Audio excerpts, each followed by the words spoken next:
So before I get started with the content, I'm going to go ahead and talk about the Women's Fund for a little bit. So what we do, we have focus seminars like the one that we're doing today. We have curriculum-based classes that we do within organizations, schools, shelters, churches, whoever wants to, empower themselves with some health resources. We also give out publications free of charge. We have about 6 different ones in English and in Spanish. At the moment, we have them online, so you can download them to your computer, or you can ask for some. You can fill out a publication request form, and we will try to get those publication requests worked on.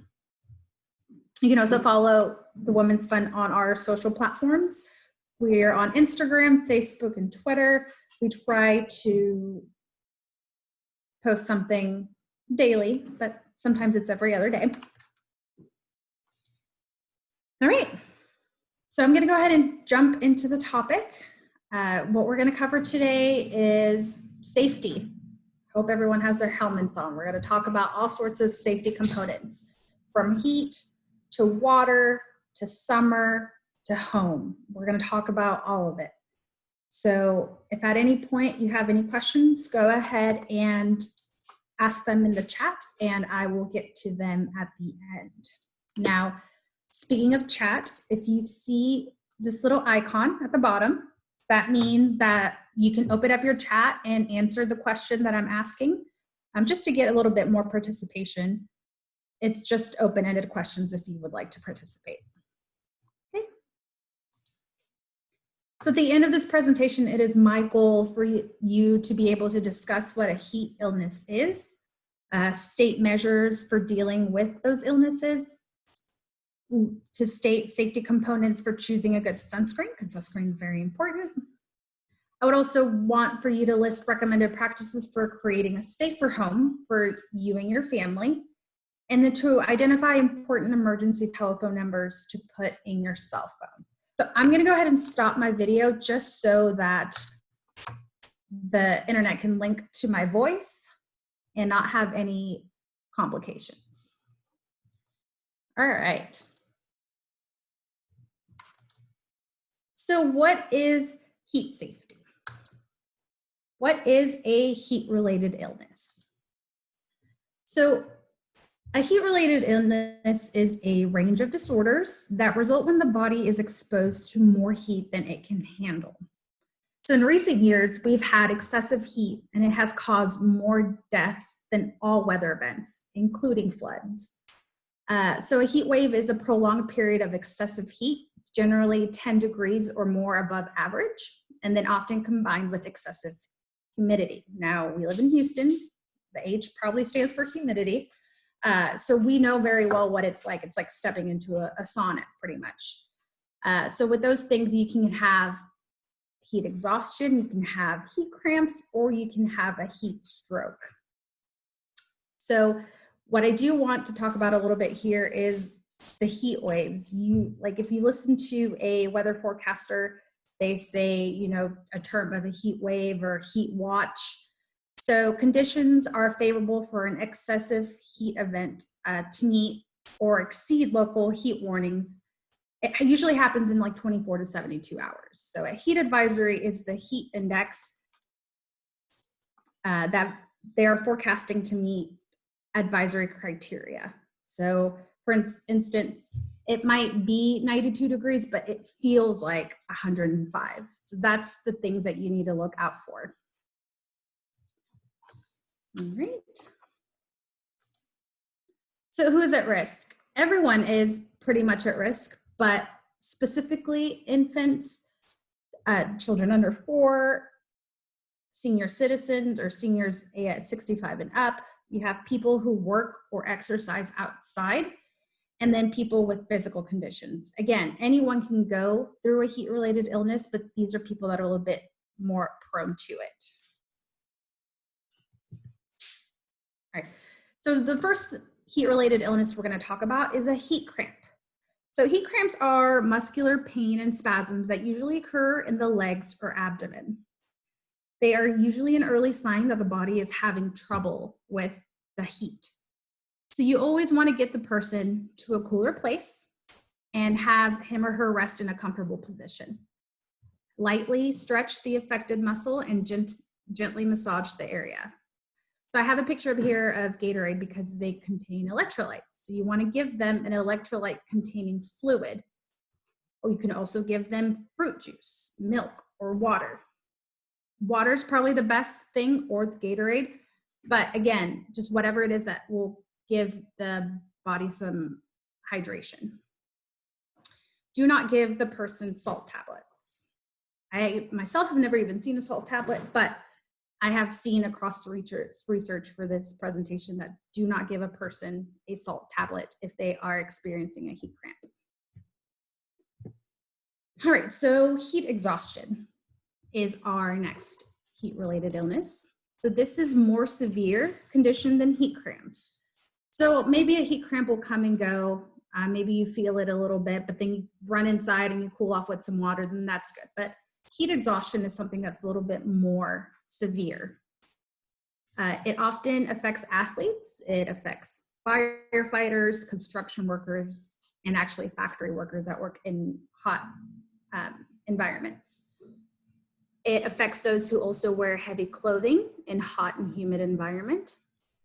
So some signs of heat exhaustion include cool, moist, pale, ashen, or flushed skin, right? It's really, really hot outside, but you notice that this person has almost like a moist, cool touch to their skin.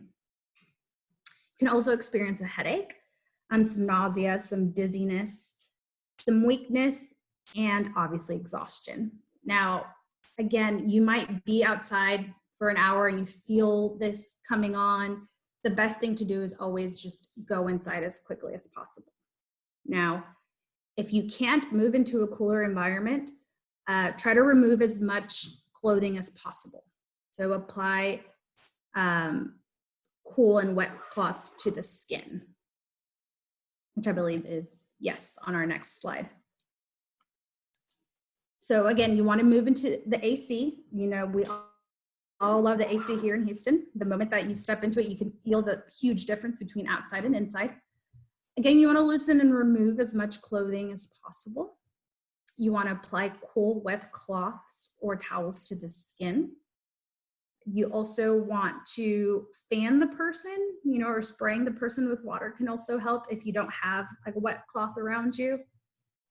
If the person is conscious, you can give them small amounts of a cool fluid, like that Gatorade that we talked about, or some fruit juice just to restore fluid in their body and electrolytes. You can also, again, I mentioned earlier, you can give them milk or fruit juice, but water and Gatorade is probably the best bet if you have it around. So you want to give this person that's going through a heat exhaustion about 4 ounces every 15 minutes. So if the person's condition does not improve, you do want to, or they have a change in consciousness, they start seeming like they're out of it, or they vomit, you do want to call 911 or the local emergency number. All right. So a heat stroke. A heat stroke is probably the most dangerous out of all. It is a life-threatening condition that usually occurs by ignoring the signals of heat exhaustion. So let's say that you start to feel lightheaded and you start to feel a little nauseous, but you continue doing what you're doing. Maybe sometimes you've seen people that are working outside, like construction workers that are taking long breaks or are under a shaded tree. It's maybe because they don't want to go through some of this heat exhaustion stuff that we're talking about. So a heat stroke develops when the body systems are overwhelmed by heat and begin to stop functioning.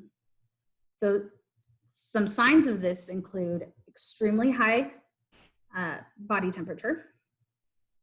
Also, they have red skin, but it's moist as well, and it can be dry. Changes in consciousness, maybe they're not aware of what's going on, or maybe they're just not all there. They have rapid, weak pulse. They have rapid, shallow breathing. Again, they might have some confusion. some vomiting, and seizures. So when this occurs, you want to immediately call 911. To cool the body, you want to start immersing the person up to the neck in cold water. If cold water is not available, you can spray with just normal water. You want to sponge the person with ice water doused towels over the entire body. You want to cover the person with bags of ice. Maybe you're outside at a party or at a barbecue and you just have coolers of ice. That will also help. And then you want to apply rapid cooling methods of 20 minutes until the person's condition improves. You definitely want to be around that person. You want to make sure that they're in a shaded area, paying them attention, making sure that they can drink water, or making sure that they don't go and continue doing what they're doing until 911 gets there. All right. So here's some tips to avoid all of those scary heat-related illnesses. So you want to avoid strenuous activity between 10 and 2 p.m. Now, in Houston, because of the humidity that it's a little bit heavier on us, we know that the heat can definitely be out there till 4 or 5 p.m.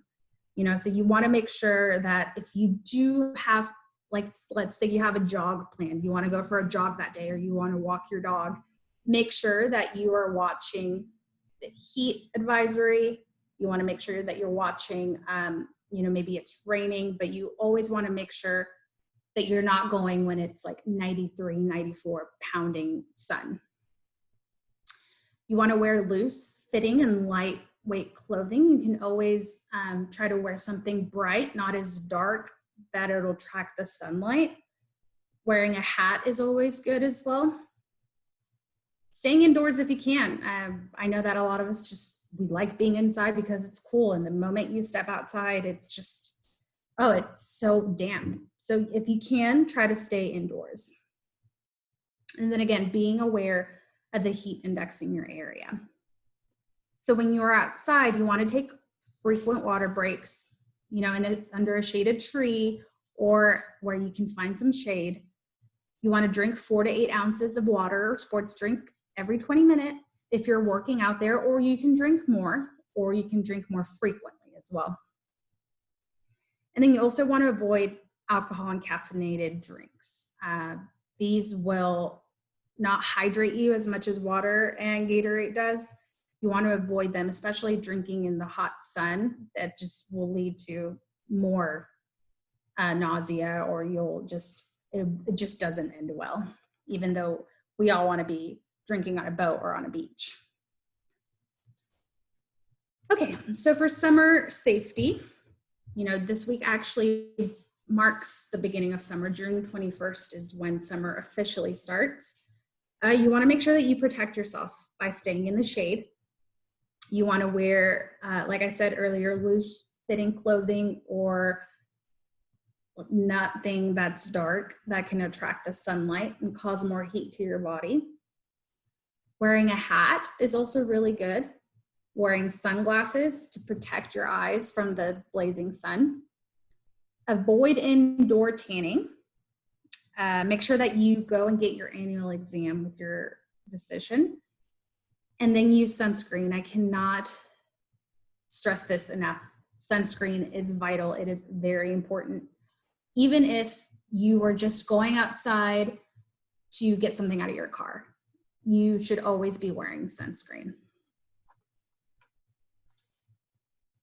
So this just leads me right into sunscreen products.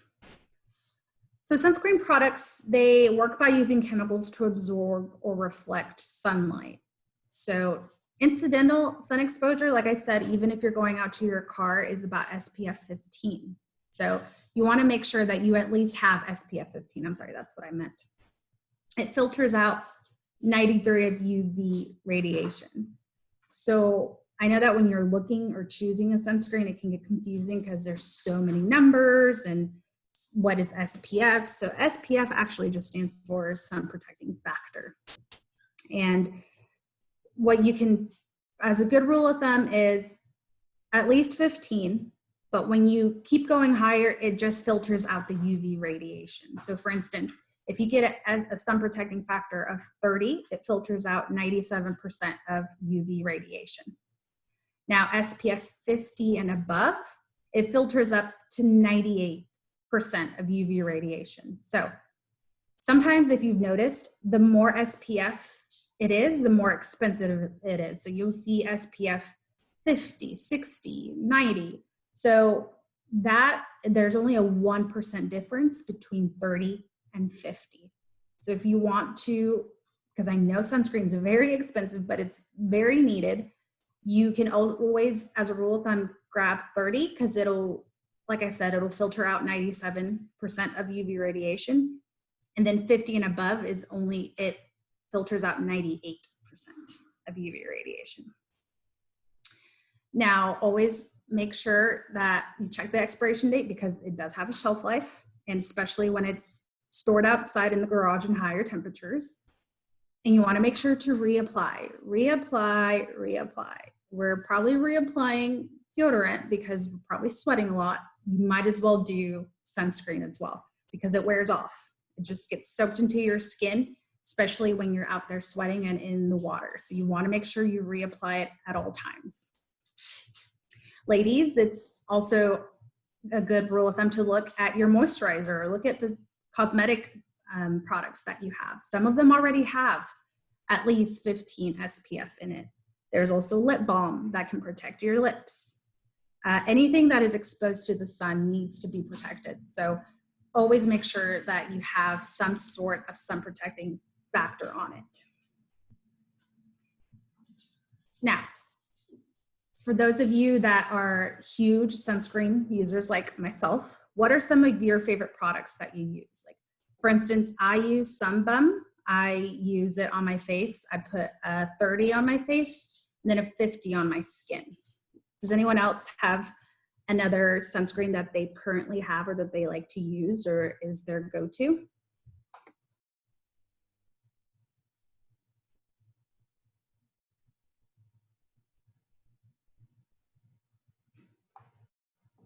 I know Banana Boat is probably a really good one as well.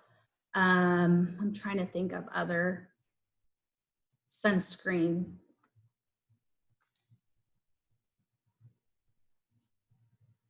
Like I mentioned, I use Sunbum. It has a picture of a monkey. That one, they have lip balm, they have face, they have the aerosol one. I don't know what SLMD is. Oh, it's probably something really fancy. It's the Dr. Pimple Popper brand. Oh, okay, that's cool. So if you have SPF 15, yes, I mentioned that. If you already have a moisturizer or a foundation, that's always good. Does it add to your coverage? You always do, as a rule of thumb, especially if you have fair skin, you do want to apply another layer of protection. So again, SPF 15 is probably what's in your moisturizer, but you also want to add another one on top of it, especially if you have fair skin. Over the beauty counter non-commercial product that doesn't have as many chemicals. Yes, I know that chemicals are a big thing in our products. And usually, yes, a lot of the creams, your eye cream, your BB creams, anything that you have probably already has it. Your concealer, your foundation. But again, if you have very fair skin or if you have a history of sun or any kind of cancers, skin cancers, you definitely have to reapply as much as possible. Again, Neutrogena, I know, is a brand that has sun-related products. Banana Boat, I think it's called Blue Australian or something. They don't have as many chemicals in their sunscreen. It's like a little blue lizard. Maybe it's blue lizard. Not really sure. But there's tons of sunscreen on it. And again, there's nothing wrong with the generic type either. So if you go to Target and you get their brand, again, their stuff has to be tested. So don't be afraid if you're going through a Banana Boat, or if you're going through like the Target brand, they do the same thing. Just be conscious of the SPF 30 versus SPF 50. All right. Again, sunscreen, very, very important. All right. So water safety. I know that we would love to be out in the water as much as possible. Maybe some of us have our neighborhood pools open.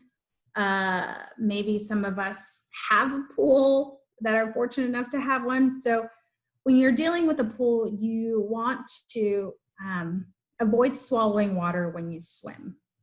There's chemicals in the water. Depending on how often you clean it, you know, there might be something in there. So you always want to avoid swallowing water. And I know that it's easy for adults to say, but we really have to be conscious of children. When they swallow pool water, it's not good. Obviously, if you are having tummy issues, please stay out of the water. Even if you're recovering from it yesterday, it's probably a good rule of thumb just to not get in. Take bathroom breaks frequently. I mean, I know that kids do it, but we have to make sure that we keep the pool as clean as possible. Shower using soap and water after swimming, because those chemicals are still on your skin and you smell like chlorine. You want to make sure that stuff is off of you, because now you're going to transfer it to your couch or your bed. It's a good rule of thumb just to come in from the pool and shower, or an outdoor shower. Beach safety. So do not swim alone. You always want to use the buddy system. You want to observe all warning signs. There will be plenty of signs posted for your safety. You want to make sure you abide by them. Do not swim or dive in unfamiliar waters. If it looks sketchy, if there's not a lot of people there, if there's signs that say don't dive, please do not dive. Listen to the signs that are there to help you. You also want to avoid rough ocean conditions and stormy weather. When the ocean condition is rough, there will be signs. There's usually flags out there.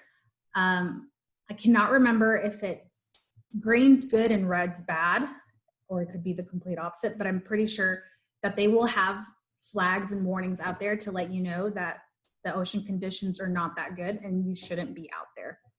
Also, you want to wear personal floating devices when boating. It is the law. If you are on a boat, there has to be a floating device for each person on the boat. But if you're a little bit scared, you can always have it just right there at the beach. All right. So I know everyone knows what this is. This is a fire extinguisher. It is to help extinguish fires. But does anyone actually know how to use it? Has anyone ever actually come into contact and know how to use the fire extinguisher?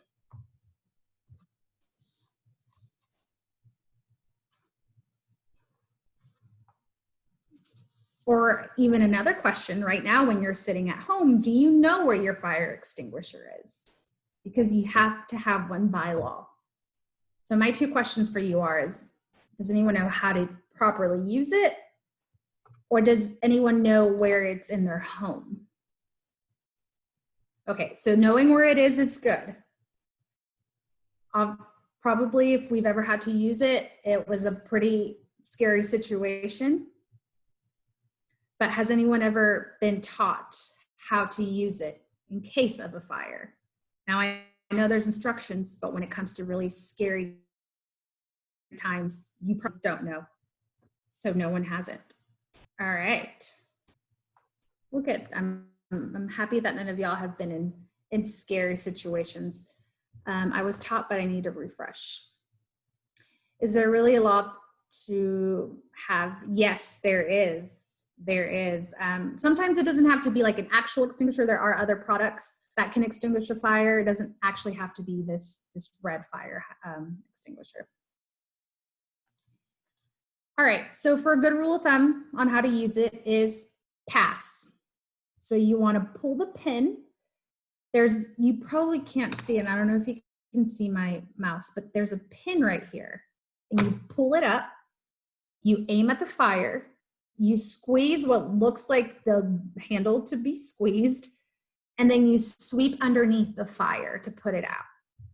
All right, so this is a good acronym to keep in mind. Again, you pull the pin, you aim at the fire, you squeeze the handles, and then you sweep underneath. All right, there are instructions on it, but at time of panic, you just remember pass, pass. You want to make sure that you pass this event. So PASS will help you remember on how to extinguish the fire. So with fire and burn prevention, you want to make sure that your smoke detectors are installed and up to date because they decrease the risk of dying by 50%.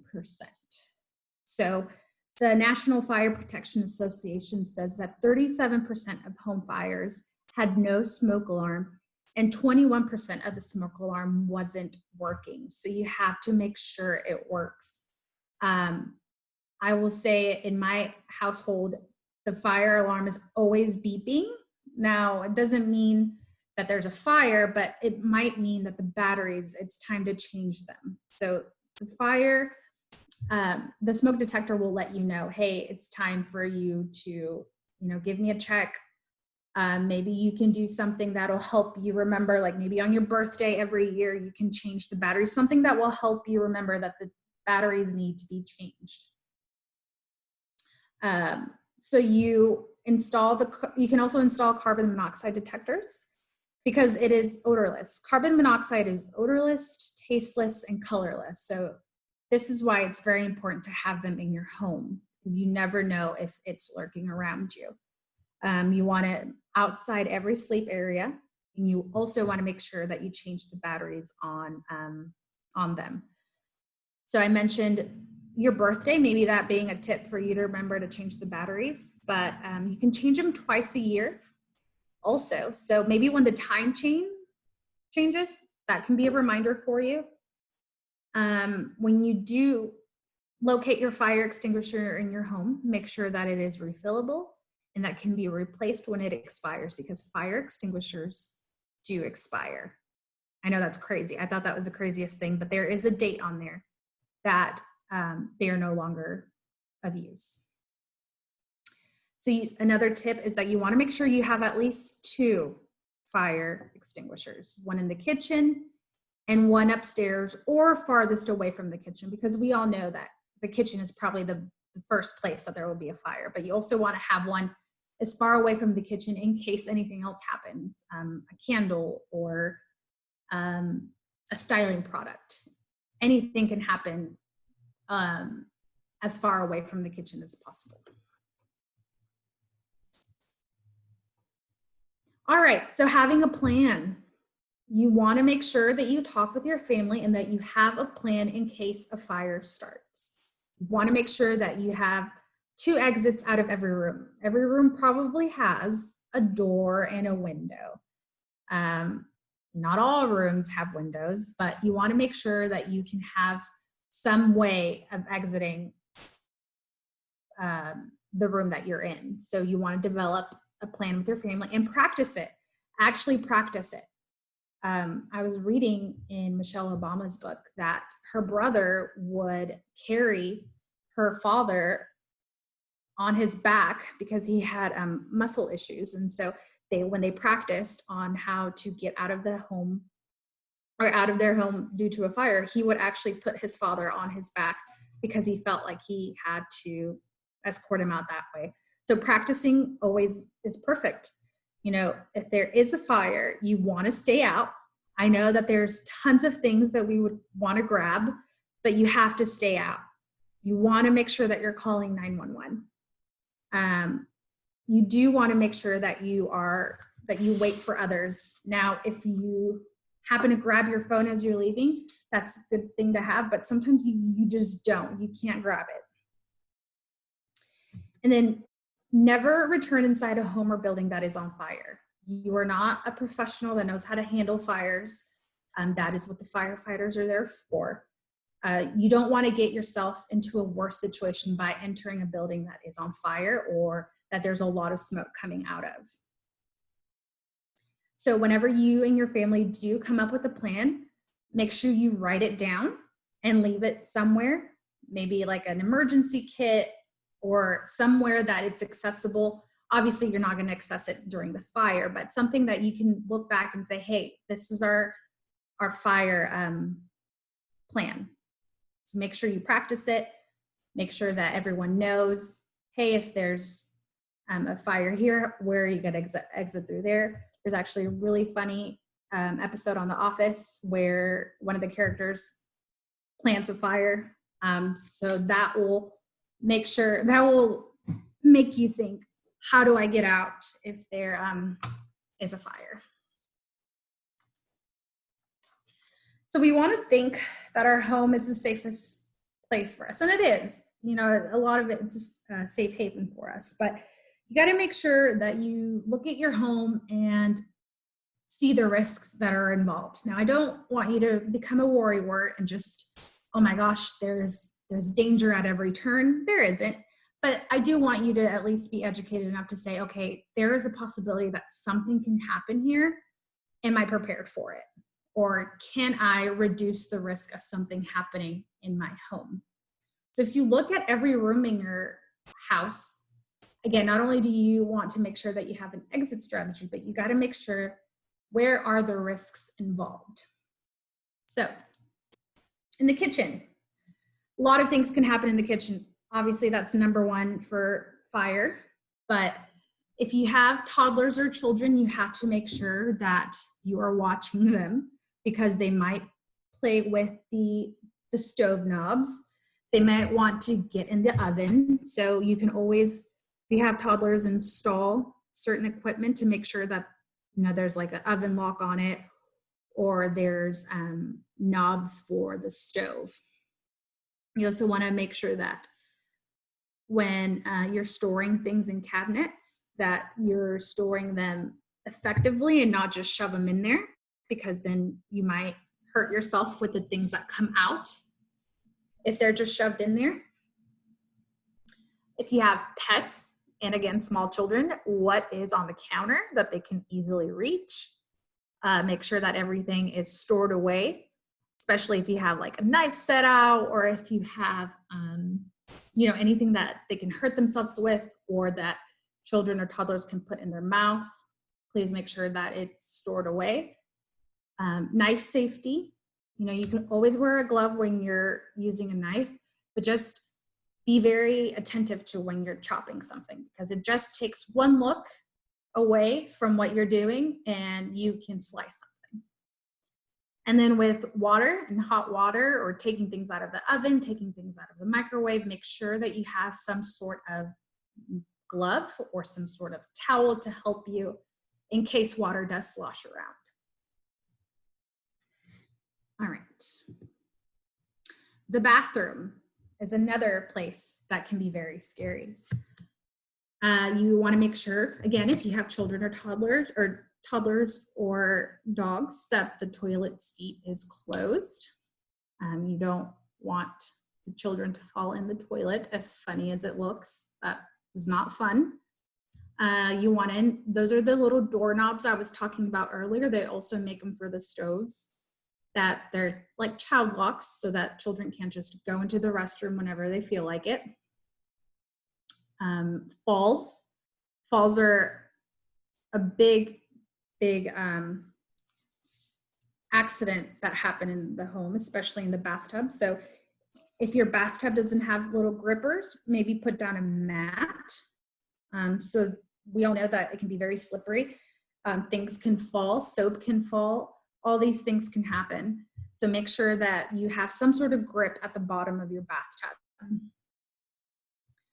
Obviously, you don't ever want to mix electricity and water.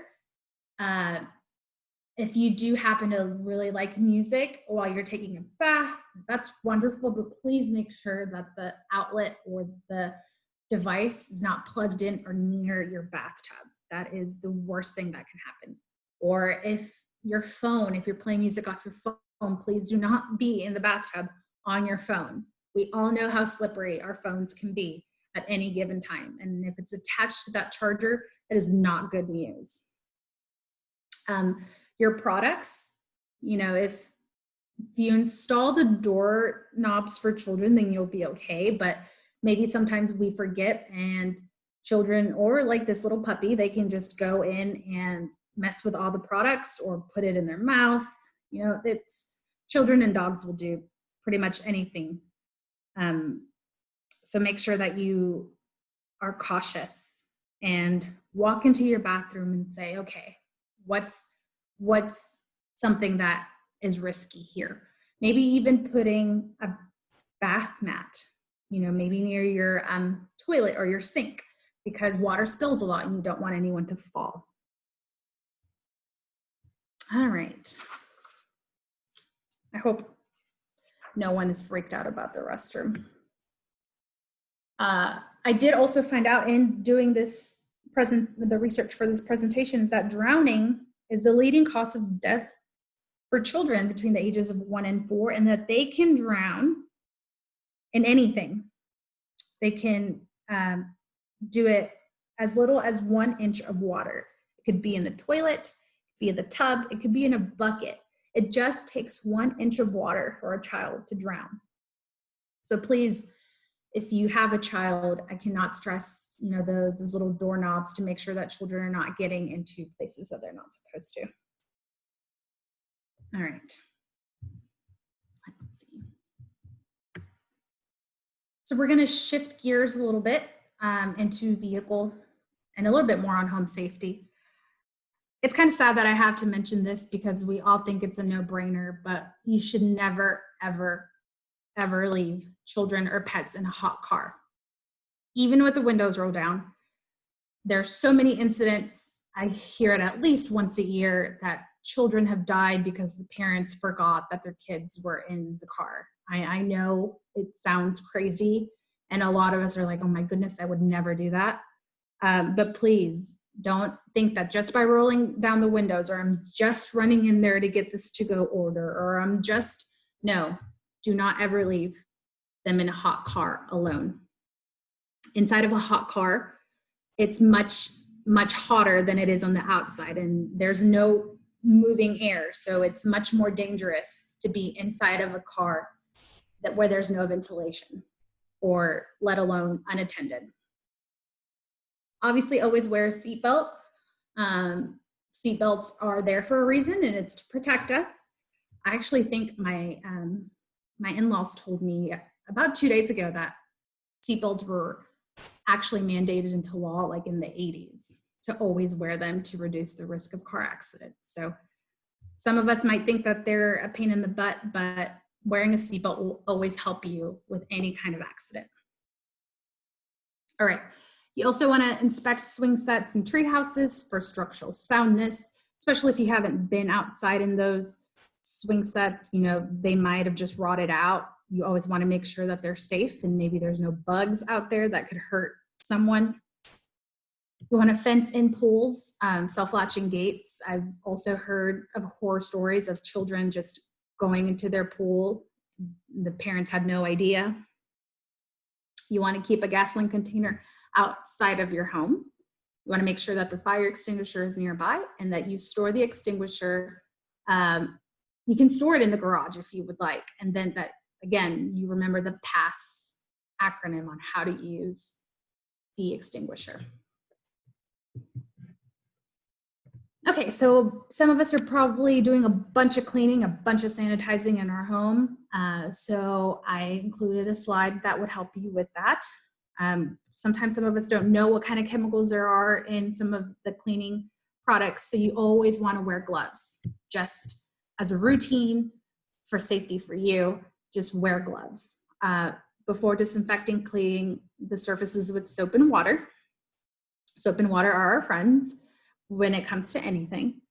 You want to make sure that you are cleaning regularly high-touch surfaces. So our phone, for instance, our phone is the dirtiest thing that there is in your home because you just have it all the time. and you're not constantly washing your hands. So you grabbing your face to grabbing the sink to grabbing, petting your dog, your phone touches it all because you've touched it. So maybe the doorknob, to your front door. Things that that get touched a lot, you want to make sure you clean a little bit, put a little bit more love into that cleaning. Never mix bleach with ammonia or any other cleaner. Make sure that the room you are disinfecting is well ventilated and that alcohol solutions with at least 70% alcohol may also be used. Now I'm going to go really fast on the next couple of slides. We're almost done, but we have a quiz.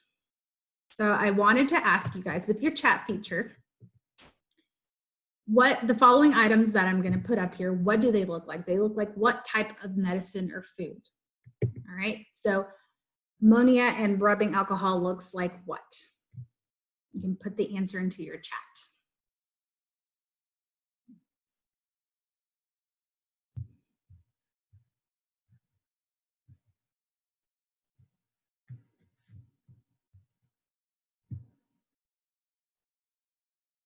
Water, yes.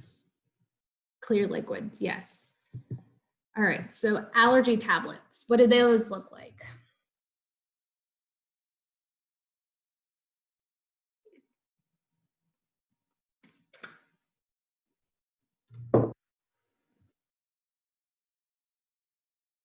Yes, candy, good job. They do look like aspirin, but yes, candy, it looks like for kids. What does mouthwash look like? I know it depends on the colors, but yes, it looks like Kool-Aid or juice. All right. Tylenol, what does Tylenol look like?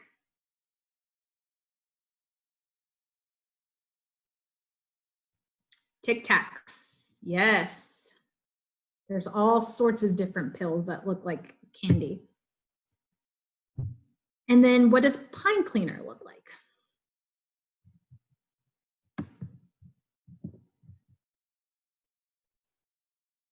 Bourbon, yes, or apple juice, absolutely. So the answers, water, candy, especially the candy Good and Plenty. Mouthwash looks like Gatorade or juice.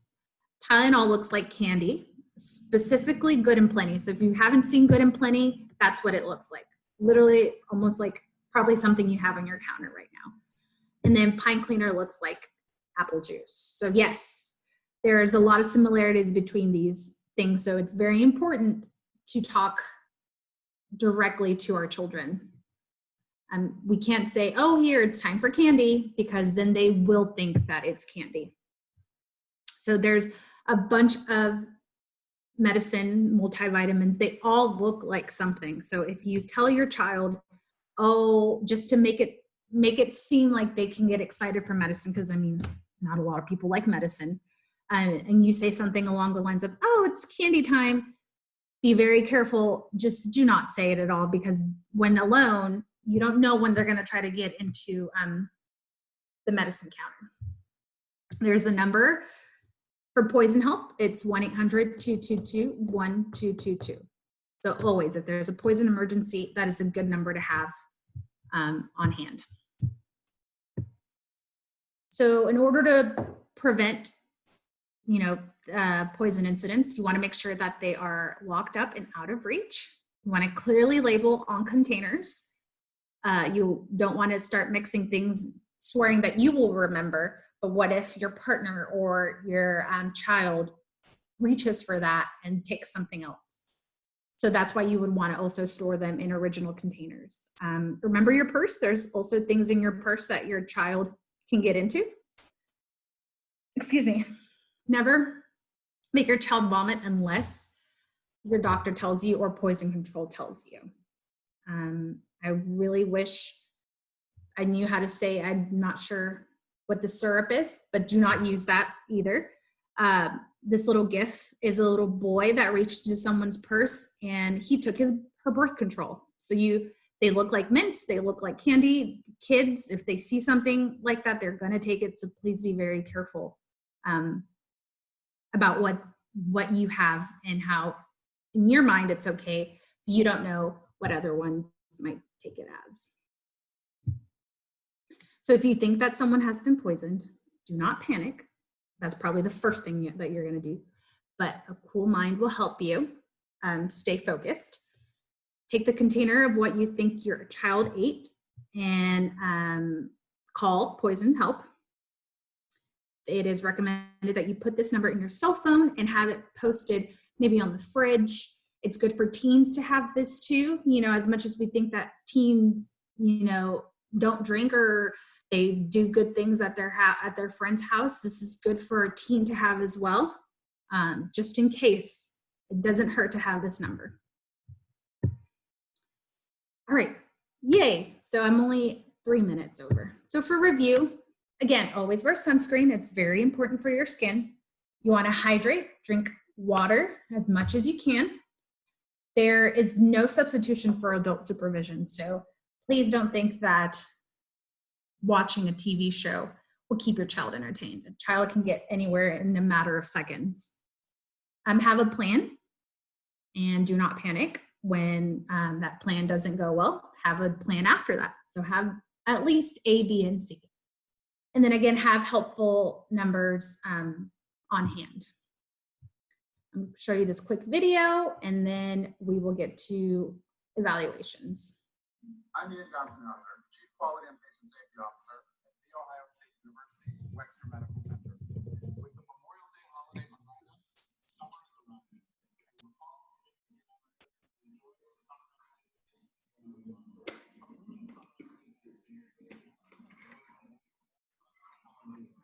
Let's take some.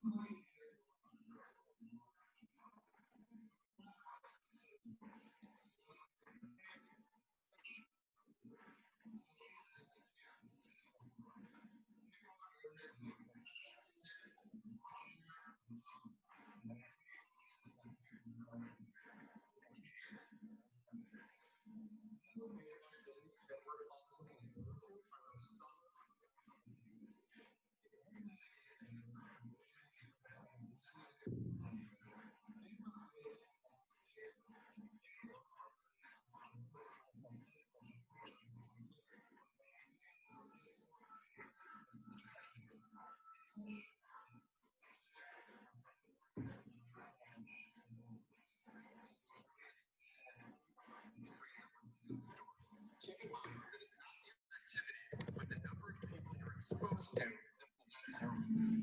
The way to control that is the social distancing and if you're with two and not few, we'll all have place.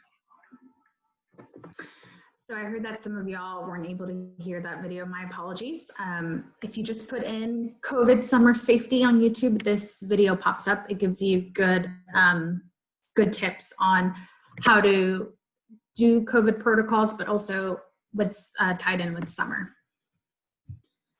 Okay, so I have an announcement when it comes to our surveys. So now, whenever you fill out an evaluation form per session, you will be entered into a drawing that we will do monthly. And that is good for a $25 gift certificate. Not sure where, but I'm sure it's a fun place. But if you fill it out per session, you can't do 5 per session, but just 1 per session, you will be entered. So if we have 4 presentations in a month, you will be entered into the raffle 4 times because you're doing it individually. Now we're gonna keep the raffle open for a month. So even if you don't do the survey today, but maybe you remember to do it next week, you're still eligible. But I included a QR code for you to go ahead. It takes about 1 or 2 minutes, doesn't take that long. But again, every time that you do the survey, you will be entered into a raffle for a giveaway. Just kind of a fun incentive for all of our viewers. So we have plenty of opportunities for you to enter the raffle, not only from today's session, but we have upcoming presentations. We have We're kicking off Spanish presentations. We are also kicking off for girls. The What About Me presentations begin next week. Oh my gosh, July's already next week. And then we have a work-life balance on the 8th. We have nutrition and shopping on a budget on the 15th. And then on the 22nd, we have self-empowerment. Now, I'm gonna go back to the survey. If you have any questions, any comments about today's presentation, please feel free to go to healtheducator@thewomensfund.org. I know I went a little bit over. And if you think of a question, maybe you can put it in the chat if you'd like right now, but if you think of it later on, you can always email us. We have the program team for the Women's Fund is in charge of that email address, so someone will get back to you.